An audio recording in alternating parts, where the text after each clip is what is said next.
I'm Belle, 34, and my entire world revolves around my son Lucas, who just turned 8. I spent weeks planning his dinosaur birthday party, hoping this would be the year my family would show they cared. I sent handwritten invitations, created a prehistoric wonderland in our backyard, and watched Lucas's eyes sparkle with anticipation. But as the party time came and went, his smile faded with each glance at the empty driveway. When he asked Mommy, "Where's Grandma?" I felt my heart shatter into 1,000 pieces. Before I tell you what happened next, let me know where you're watching from in the comments below. If this story resonates with you, please subscribe and give this video a like. Trust me, what my mother did next will shock you. Being a single mother to Lucas has been the most challenging yet rewarding experience of my life. Since his father walked out when I was 7 months pregnant, it's been just the two of us against the world. I'd always hoped my family would provide the additional support system Lucas deserved, but reality proved far different from my expectations. My relationship with my mother, Diane, has always been complicated. Growing up, I constantly lived in the shadow of my younger sister, Amanda. 3 years, my junior Amanda was the golden child who could do no wrong in my mother's eyes. She was the ballet dancer, the pageant winner, the straight-A student whose achievements dominated every family conversation. My accomplishments, by comparison, barely registered on my mother's radar. This pattern continued into adulthood and extended to our children. Amanda's daughter Sophia, now 15, receives treatment akin to royalty from my mother. Christmas presents. Sophia gets designer clothes and the latest electronics, while Lucas gets clearance rack toys. Vacation time. My mother has taken Sophia to Disney World 3 times but has never once offered to take Lucas. Despite this blatant favoritism, I've tried desperately to maintain family connections for Lucas's sake. I've swallowed my pride countless times attending every birthday party, dance recital, and school event for Sophia, while politely accepting the regular absences at Lucas's important moments. "Sorry, we have plans" became the standard response to our invitations, though social media would later reveal those plans were often nothing more important than shopping trips or casual lunches. Last Thanksgiving, Lucas made handcrafted greeting cards for everyone. My mother glanced at his painstakingly created artwork and set it aside without comment, but proudly displayed Sophia's store-bought card on her refrigerator for months. I saw the confusion in Lucas's eyes, but I made excuses, telling him Grandma probably put his special card in her bedroom where she could see it every morning. For Lucas's 8th birthday, I was determined to create something special. Dinosaurs had become his latest passion, inspired by a school field trip to the Natural History Museum. For weeks, he talked about nothing else, devouring books on paleontology and creating elaborate drawings of prehistoric landscapes. His excitement was contagious, and I channeled it into planning the perfect celebration. Despite my modest teacher's salary, I saved for months to give him an unforgettable day. I transformed our backyard into a Jurassic wonderland with a hand-painted volcano backdrop, dinosaur footprints leading from our front door, and fossil dig sites with hidden treasures. I baked and decorated a 3-tiered Stegosaurus cake and filled dinosaur egg piñatas with his favorite candies and small dinosaur figures. 3 weeks before the party, I sent personalized invitations to every family member. For my mother and Amanda, I included handwritten notes emphasizing how much Lucas was looking forward to seeing them. I received text confirmations from almost everyone, including my mother, who wrote, "Wouldn't miss it for the world, sweetheart." Lucas was over the moon with anticipation. Every night before bed, he would count down the days, updating me on new dinosaur facts he planned to share with his grandma and cousin.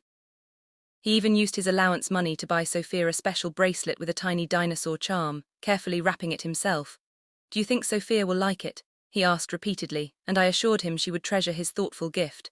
The night before his birthday, Lucas could barely sleep. "Tomorrow's going to be the best day ever," he whispered as I tucked him in. Looking at his hopeful face, I prayed that for once my family would show up, not just in body but in spirit. That for once they would see the amazing, loving boy I was blessed to call my son. The morning of Lucas's birthday dawned bright and clear, as if nature itself approved of our celebration plans. Lucas bounded into my bedroom at 6:30, already dressed in his special dinosaur shirt and khaki explorer shorts that he'd laid out the night before. His face was alight with excitement as he bounced on the edge of my bed. Mom, it's party day." "Do you think Grandma remembered to bring her camera like she promised? I want to show her how I can name all 50 dinosaurs in my book now." I smiled at his enthusiasm while quelling my own nervous energy. "I'm sure she did, buddy. Now, how about some special birthday pancakes while we finish setting up?" The next few hours flew by in a flurry of final preparations. I arranged platters of dinosaur-shaped sandwiches, set up the fossil dig area with buried treasures, and positioned the water balloon T-Rex target game. Lucas followed me around, adding his own touches to the decorations and practicing his dinosaur roars that he planned to teach the younger cousins. At 10:15, my phone pinged with a text from Amanda. My stomach tightened as I read it. Sophia got called for a last-minute audition for a commercial. Such an amazing opportunity we can't miss. So sorry, but we won't make it today. Lucas will understand it's important for her future. We'll make it up to him sometime. I took a deep breath before responding. Lucas will be really disappointed. The audition wasn't scheduled earlier. He's been talking about showing Sophia his dinosaur collection for weeks. Her reply came quickly. These things happen. Sophia needs to take every opportunity that comes her way. I'm sure a kid's party won't be that exciting anyway. We'll drop a gift next time we're in the neighborhood. I didn't show Lucas the message. Instead, assuring him when he asked that Amanda and Sophia were just running late. They'll be here soon, I said, hatting the lie but unwilling to break his heart before the party even started. As noon approached the designated party time, I found myself refreshing my phone constantly. Lucas had positioned himself by the front window, dinosaur encyclopedia in hand, ready to greet the first arrivals. 12:15 came and went with no guests and no messages. At 12:30 my mother finally texted, terrible migraine came on suddenly. Need to lie down in dark room. Can't drive, sorry, tell Lucas happy birthday. No mention of her earlier promise, no offer to come later. Not even a phone call so she could hear his voice on his special day, just a brief impersonal text. Over the next hour the excuses rolled in from aunts, uncles and cousins. Car trouble, unexpected work call, stomach bug. With each message the knot in my stomach grew tighter. None of these people had bothered to call earlier. None offered alternative plans to celebrate. It was painfully clear that Lucas's birthday had been at the bottom of everyone's priority list. Lucas remained by the window, his initial excitement giving way to confused vigilance. Every passing car made him perk up only to slump back down when it continued past our driveway. Maybe they got lost, Mom, he suggested after an hour of waiting. Should I put more dinosaur footprints out front so they can find our house better? I swallowed hard against the lump forming in my throat. That's a great idea, buddy. I managed helping him place additional paper footprints along our walkway, buying time and preserving his hope a little longer. By 2:00 the reality was unavoidable. No one was coming. The carefully arranged food sat untouched. The games remained unplayed. The little goodie bags lined up neatly by the door had no takers. Mom Lucas's voice was small. As he turned from the window, his dinosaur book clutched tightly against his chest. Did I do something wrong? Why doesn't anyone want to come to my party? In that moment, I witnessed my child's first profound disappointment. The first crack in his belief that the world is inherently good and fair. I saw him struggling to understand a rejection that made no sense to his 8-year-old heart. He was fighting tears, trying so hard to be brave, and it took every ounce of my strength not to break down in front of him. No, sweetheart, I said, kneeling to meet his eyes. You didn't do anything wrong. Sometimes people make mistakes and miss out on amazing things, and today they're missing out on celebrating with the most awesome 8-year-old paleontologist in the world. I forced brightness into my voice. You know what? This means more cake for us, and I bet we can beat all the records on those games since we've got them all to ourselves. Lucas nodded bravely, but the sparkle had left his eyes. We spent the afternoon playing the games I'd planned, taking turns with the activities meant for groups. I exaggerated my dinosaur fear when he chased me with his T-Rex figure. I let him win at the fossil identification race. I sang happy birthday with enough enthusiasm for 20 people when he blew out his candles. But as the sun began to set and we cleaned up the untouched decorations, I found him sitting quietly by the gift table holding the small wrapped package he'd bought for Sophia. Tears were silently tracking down his cheeks. She didn't even want her present, he whispered, not looking up. Grandma didn't want to see my dinosaurs. That night, after an attempt at a cheerful birthday dinner at his favorite restaurant, Lucas fell asleep, clutching the unopened gift meant for his grandmother. I sat in the living room, surrounded by deflated dinosaur balloons and untouched party favors, finally allowing my own tears to fall.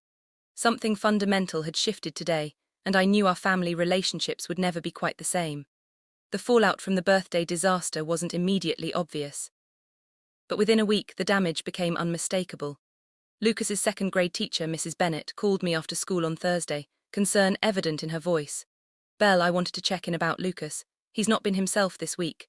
During group activities, he's been hanging back, and at recess, he's been playing alone rather than with his usual friends. When I asked if everything was okay, he just shrugged and said, "Sometimes people don't want to be around you, and that's okay." Her words felt like a punch to the gut. Lucas had always been social and enthusiastic in school. The thought of him withdrawing, internalizing the rejection he'd experienced, was heartbreaking. That night, I noticed he'd left his beloved dinosaur books untouched on his shelf, opting instead for superhero comics. When I asked about the switch, he simply said, "Dinosaurs are for Barbies," though I'd catch him looking longingly at his paleontology poster when he thought I wasn't watching. The nightmares started soon after. I'd wake to his crying and find him tangled in his sheets, upset about dreams where he was alone in dark museums or forgotten in empty classrooms. When I tried to comfort him, he would ask questions that no parent is ever prepared to answer. Why doesn't Grandma love me as much as Sophia? Is it because I don't have a dad? Is that why nobody came? If I was better at sports or got all as like Sophia, would they like me more? Each question tore at my heart. I tried reaching out to my family, starting with my mother. Her dismissive response left me seething. "You're being melodramatic, Belle. It was just a birthday party. There will be others. Children need to learn disappointment early. It builds character." When I pointed out that Sophia had never experienced a similar character-building disappointment, she quickly changed the subject. "That's different. Sophia has her auditions and competitions. She faces rejection all the time." The conversation ended with her typical guilt trip. "I raised you better than to hold grudges. Family should always forgive." The final straw came when I was scrolling through social media that weekend and discovered photos posted during the exact hours of Lucas's party.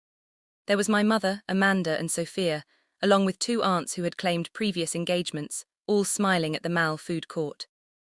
My mother was treating them to ice cream sundaes, captioning the photo, "Saturday fun with my favorite girls." The timestamp was 1:15, right when Lucas was still watching our driveway for arriving guests. When confronted, my mother was unapologetic. It was just a kid's party with dinosaurs and games. Sophia had her heart set on that new outfit for her audition photos, and you know how sensitive she gets if she's disappointed. Lucas is a boy. Boys bounce back easier. Something hardened within me at those words. The casual cruelty, the blatant favoritism, the complete disregard for my child's feelings, all packaged as normal family dynamics. I'd been making excuses for this behavior for years, normalizing what should never have been accepted. I scheduled an appointment with a child therapist the following Monday.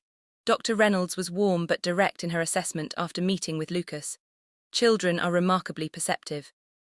Belle, Lucas has picked up on the differential treatment from his extended family, and unfortunately he's internalized it as a reflection of his own worth. At his developmental stage, he doesn't understand adult motivations or family dynamics.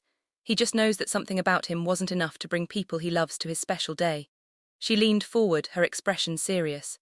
"The good news is that he has you, a loving, attentive mother who sees his value. That's his anchor. But I would strongly recommend establishing clear boundaries with family members whose behavior undermines his sense of self-worth.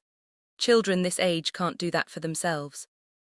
Over the next few weeks, I focused intensely on rebuilding Lucas's confidence. We joined a community dinosaur club where he met other children who shared his passion. I arranged playdates with classmates whose parents I'd gotten to know and trust. Slowly, I watched him begin to open up again, though a new cautiousness had entered his interactions. At home, we started talking more openly about family relationships in age-appropriate ways. I explained that sometimes adults make poor choices that have nothing to do with the worth of the children in their lives. We discussed how we get to choose how much space people occupy in our hearts based on how they treat us. Most importantly, we talked about creating our own traditions that reflected our values. "We can make our own special family, just us," he asked one night as I tucked him in. "We already are a special family," I assured him. "And we can add people who truly care about us. Family isn't just about who you're related to, it's about who shows up." As I reflected on these conversations, I realized I was confronting patterns established long before Lucas was born. I'd spent my entire life accepting scraps of attention from my mother, making excuses for her behavior, desperately seeking approval. That was consistently withheld. In trying to preserve family connections for Lucas, I'd exposed him to the same toxic dynamics that had shaped my own insecurities. The clarity was both painful and liberating. For the first time, I could see our family system clearly for what it was, and I knew that protecting Lucas might mean breaking cycles that had persisted for generations. Little did I know that my resolve would be tested sooner and more dramatically than I could have imagined. Tuesdays were usually our quiet days. Lucas had early dismissal from school, and we'd established a tradition of library visits followed by ice cream at the small shop around the corner. 3 weeks after the birthday disaster, we were following this routine. Lucas animatedly discussing the dinosaur book he just borrowed when my phone chimed with a notification. The message was from my mother, sent to the entire family group chat. My stomach tightened instinctively as I opened it, but nothing could have prepared me for what I read. An elaborately designed digital invitation filled my screen, bordered with sparkling stars and featuring a professional photo of Sophia in an evening gown. Sweet 16 yacht party extravaganza, proclaimed the glittering text. Below, the details of the harbourside celebration, private yacht rental, and promised appearance by a minor pop star. Sophia adored was the kicker that made my jaw drop. This once-in-a-lifetime celebration comes with once-in-a-lifetime memories. Contribution $1,500 per person. Please Venmo to Diane by May 1st to secure your place on the guest list. Additional gifts welcome but not required. Below the invitation was a personal message from my mother. As you all know, our precious Sophia deserves only the best for this milestone birthday. Amanda and I have planned the perfect celebration, but we need everyone's contribution to make it happen. Belle will also need you to help with setup on Friday and the photo backdrop assembly. Sophia specifically requested your artistic touch. Not a single word acknowledged Lucas's birthday, not the slightest hint of an apology for their absence. Not even a token, "Sorry we missed it," tacked onto this outrageous demand. Just an expectation that I would not only pay this exorbitant amount, but also provide free labor for the celebration of the child who was consistently prioritized over my son. I stared at the phone, my hands shaking so badly that Lucas noticed despite his usual self-absorption with his new book. "Mom, are you okay? You look really weird." I forced a smile. "I'm fine, buddy, just a surprising message," but I wasn't fine. I was experiencing a kaleidoscope of emotions: disbelief at the audacity, rage at the injustice, grief for my son, and beneath it all, a familiar ache of rejection that I'd carried since childhood. The contrast was staggering. 3 weeks ago, my family couldn't spare 2 hours on a Saturday afternoon for a simple backyard party that had cost me hundreds of dollars. I could barely afford. They couldn't bring themselves to show up for an 8-year-old's milestone celebration that meant the world to him. Yet now, they expected me to contribute $1,500 plus gifts plus labor for an extravagant party that would cost tens of thousands in total. As Lucas happily ate his ice cream, I scrolled through the rapidly accumulating responses in the group chat. Aunts, uncles, cousins, all falling over themselves to confirm their participation. "Wouldn't miss it for the world. Our princess deserves the best. Just sent the Venmo payment." Many of these were the same people who had claimed car troubles, illness, and work emergencies 3 weeks earlier. The same people who had never even sent Lucas a belated birthday card or called to wish him happy birthday. My phone chimed again with a private message from Amanda. "Mom says, you haven't responded about Sophia's party yet.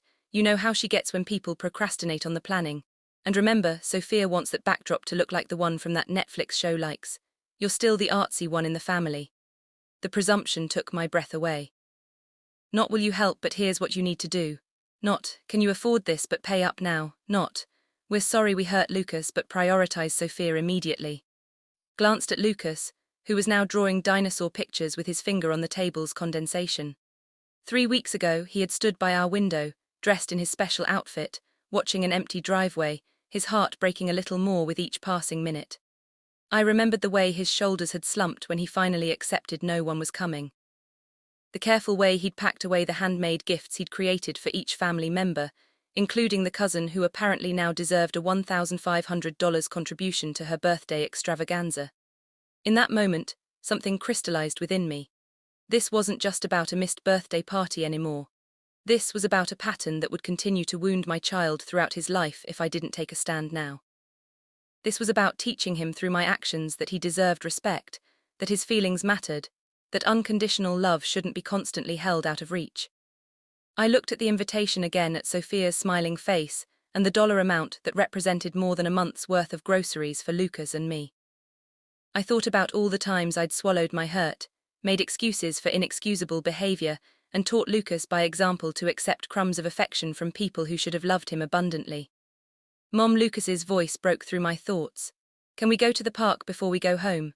I want to practice my dinosaur presentation for science class." His resilience in the face of rejection, his ability to find joy despite disappointment, suddenly highlighted everything that was wrong with my family's dynamics. While my mother and sister cultivated entitlement in Sophia, Lucas was learning to lower his expectations and be grateful for whatever scraps of attention came his way. No more, I decided. The cycle ended now.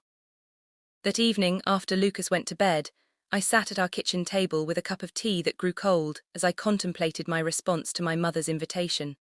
I wanted to be rational rather than reactive, to make a decision I could stand behind with conviction rather than regret in moments of weakness. I considered my options. I could ignore the invitation entirely, but that would likely trigger an avalanche of calls and messages demanding a response.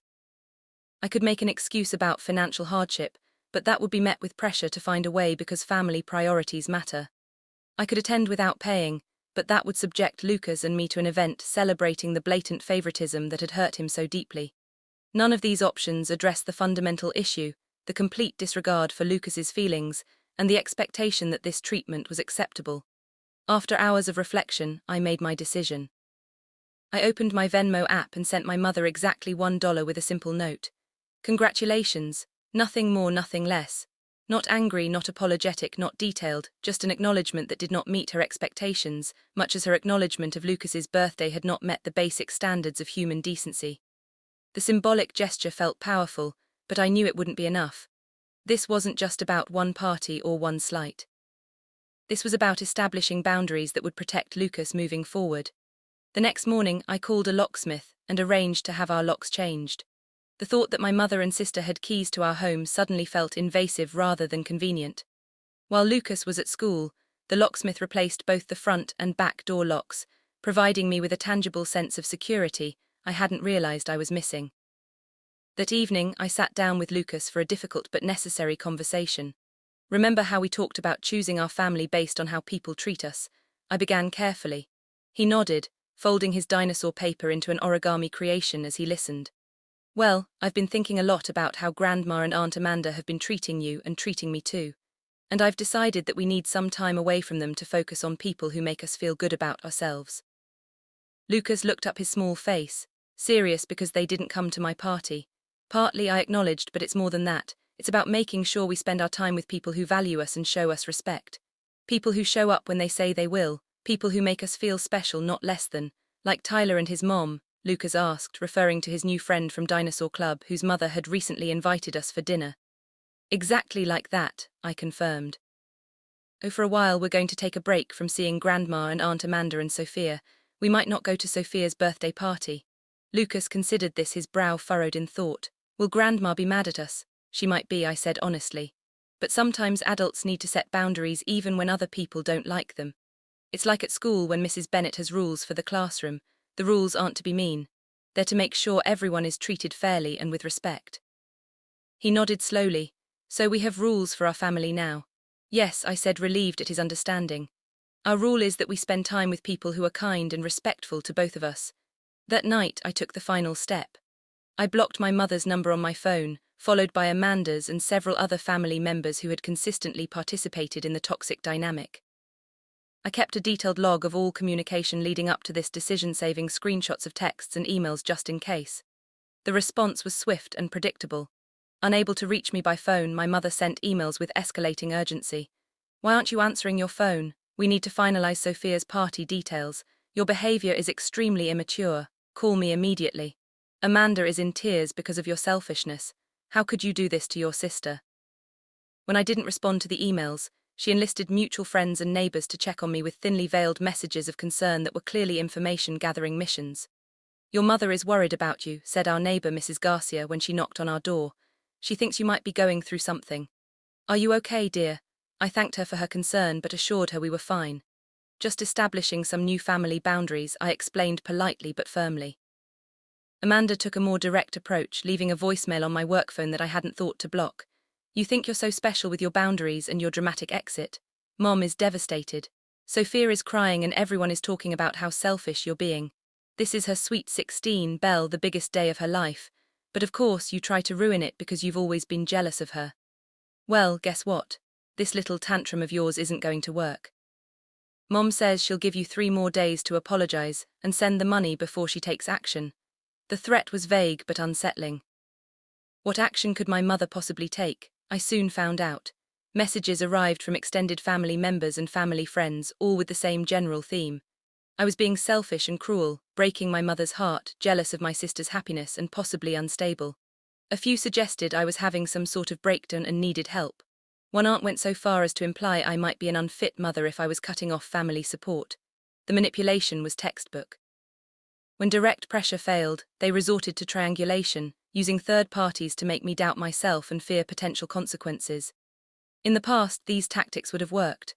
I would have crumbled under the weight of collective disapproval, apologized for asserting any boundaries, and fallen back in line with family expectations. But something had shifted in me. Every message, every attempted guilt trip, every manipulative tactic only strengthened my resolve. I wasn't doing this just for myself anymore.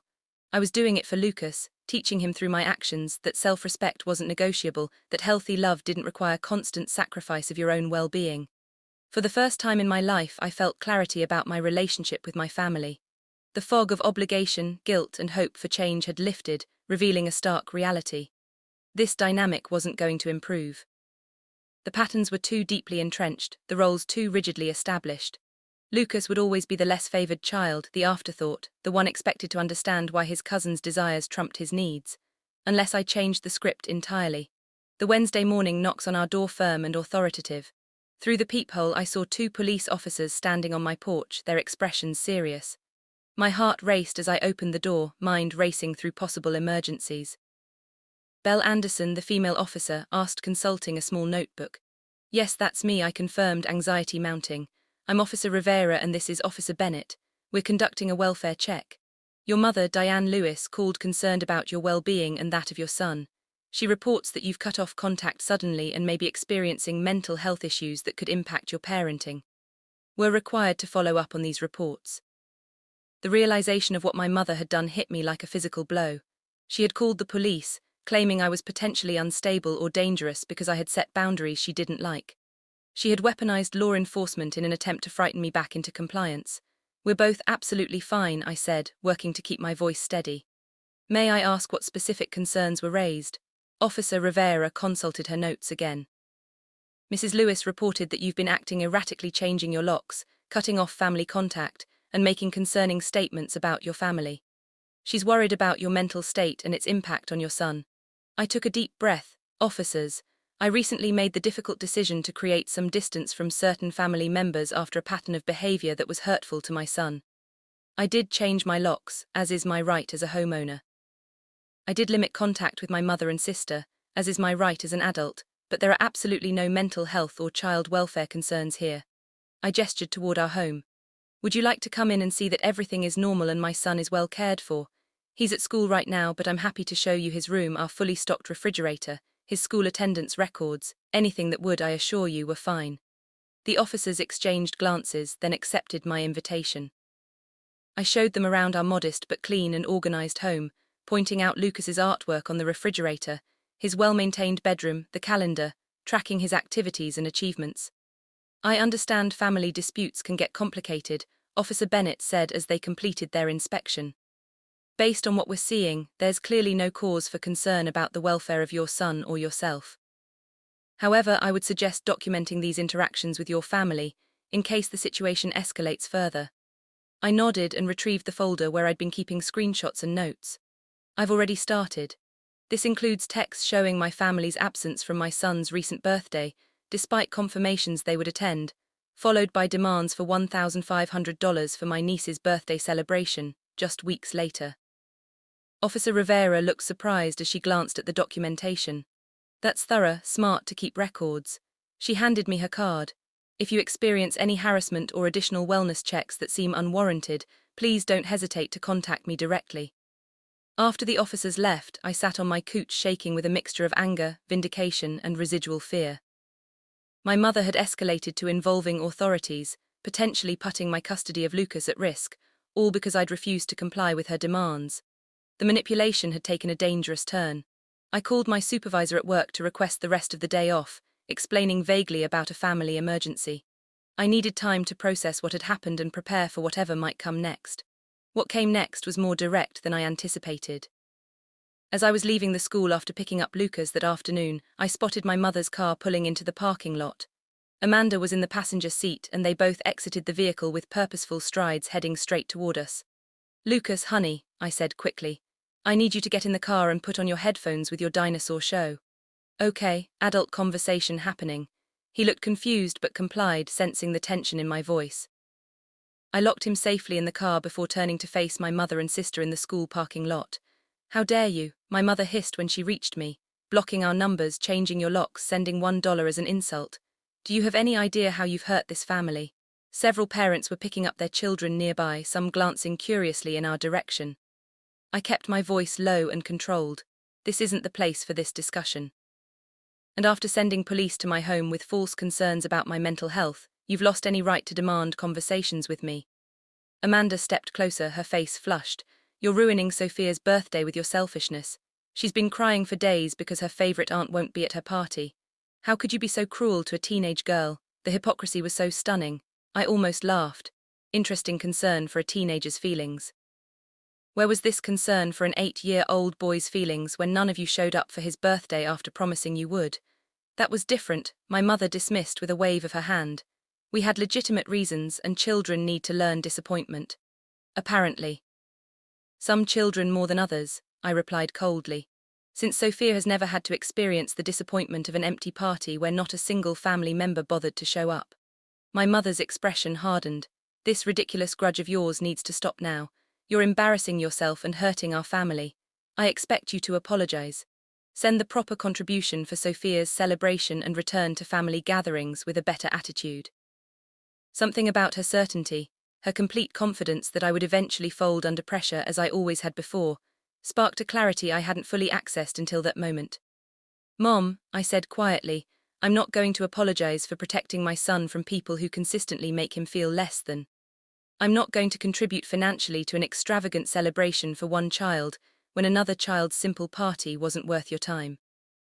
And I'm certainly not going to pretend everything is normal when you've just tried to use law enforcement to intimidate me. Amanda stepped forward. You've always been jealous of me, haven't you? Jealous that Mom loves me more. Jealous that Sophia has more talents than Lucas. Jealous that we're closer to Mom than you've ever been. Her words hung in the air between us. The family's unspoken truth finally vocalized. My mother's momentary expression of shock quickly shifted to resignation, then defensiveness. Amanda, that's enough, she said, but there was no real reprimand in her tone, just concern about the public setting. No, she's right, I replied calmly. You do love her more, you always have, and you love Sophia more than Lucas. You've made that abundantly clear through your actions for 8 years. The difference is I'm no longer pretending it isn't happening and I'm no longer exposing my son to it. My mother glanced around, noticing the attention we were attracting. We're not discussing this here. Come to my house tonight so we can sort this out like adults. There's nothing to sort out, I said firmly. My boundaries are clear, I've made my decision.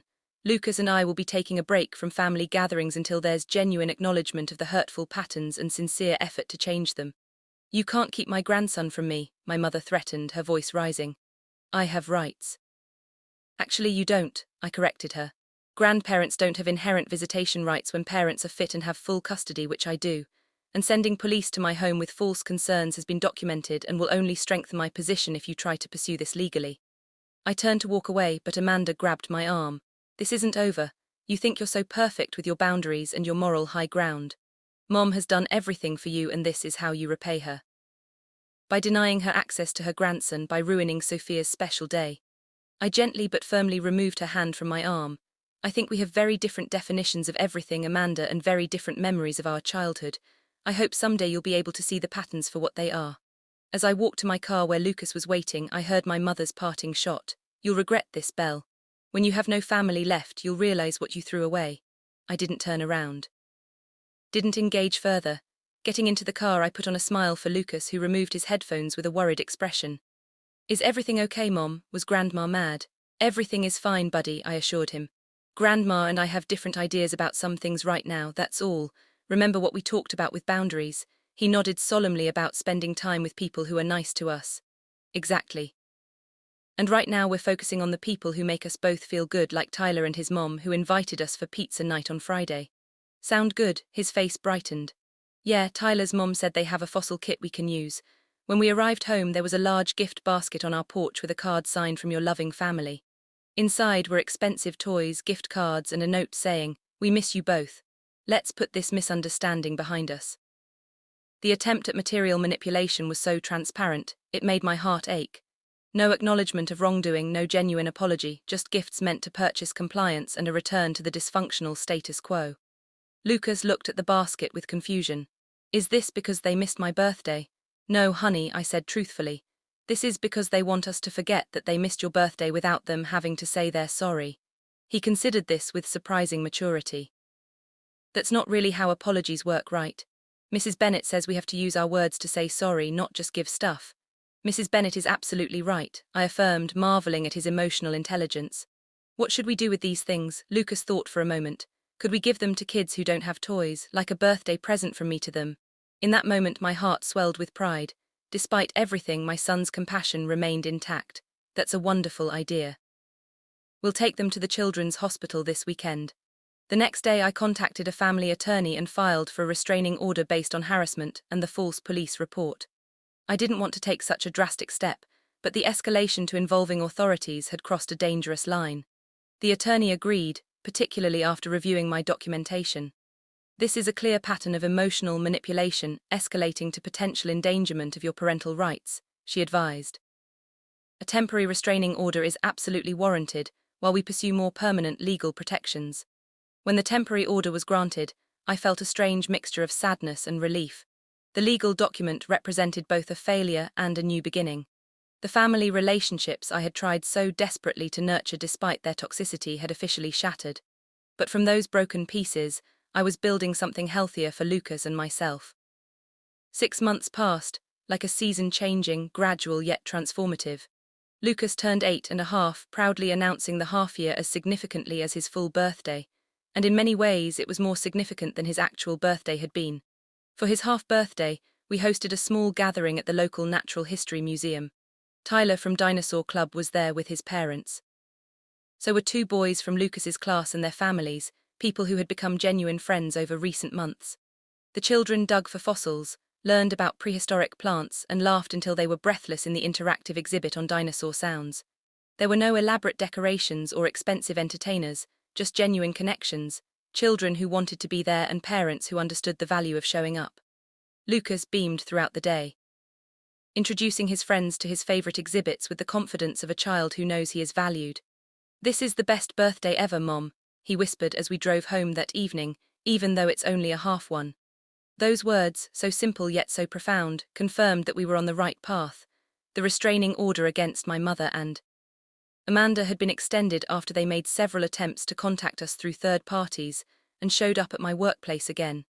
The legal boundaries had provided the space we needed to begin healing. Therapy had become a regular part of our lives, both individually and together.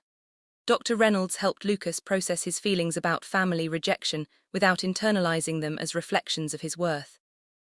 For me, therapy was a journey through decades of normalized dysfunction, recognizing patterns I'd never questioned, and grieving the maternal relationship I'd always craved but never truly had. The hardest thing for adult children of emotional neglect to accept, my therapist, Dr. Chen explained, is that the loving parent they keep hoping for may never exist. Your mother may never be capable of the unconditional love you deserved as a child, and that Lucas deserves now. Those sessions were painful but clarifying, helping me understand that my longing for family connection had often led me to accept mistreatment not just of myself, but eventually of my son. Breaking that cycle was both an act of courage and an act of love. In the absence of my birth family, something beautiful and unexpected happened. Our social circle expanded with intentional relationships. Lucas and I joined a single-parent support group where we met others navigating similar challenges. We became regular volunteers at the community garden, forming friendships with neighbors we'd barely known before. My colleagues at school, seeing me set boundaries and prioritize well-being, became more than workplace acquaintances.